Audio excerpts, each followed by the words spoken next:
The Challenge from Beyond by Robert E. Howard. Narrated by Mark Bowen.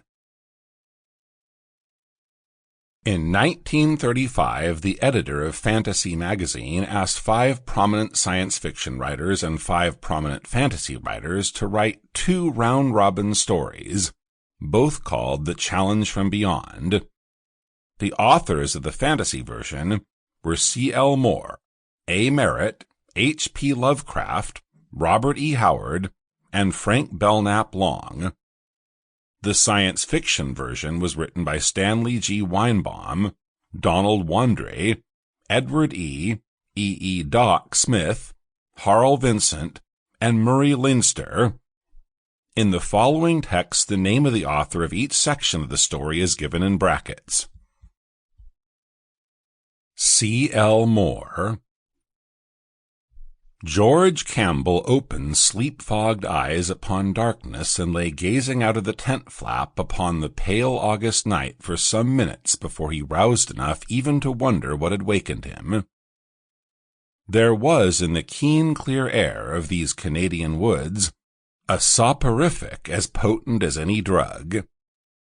Campbell lay quiet for a moment, sinking slowly back into the delicious borderlands of sleep, conscious of an exquisite weariness, an unaccustomed sense of muscles well used, and relaxed now into perfect ease. These were vacation's most delightful moments after all.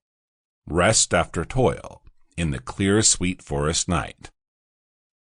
Luxuriously, as his mind sank backward into oblivion, he assured himself once more that 3 long months of freedom lay before him. Freedom from cities and monotony, freedom from pedagogy, and the university and students with no rudiments of interest in the geology he earned his daily bread by dinning into their obdurate ears. Freedom from... Abruptly, the delightful somnolence crashed about him. Somewhere outside, the sound of tin shrieking across tin slashed into his peace. George Campbell sat up jerkily and reached for his flashlight. Then he laughed and put it down again, straining his eyes through the midnight gloom outside, where among the tumbling cans of his supplies, a dark, anonymous little night beast was prowling. He stretched out a long arm and groped about among the rocks at the tent door for a missile. His fingers closed on a large stone, and he drew back his hand to throw. But he never threw it. It was such a queer thing he had come upon in the dark. Square. Sample complete. Ready to continue?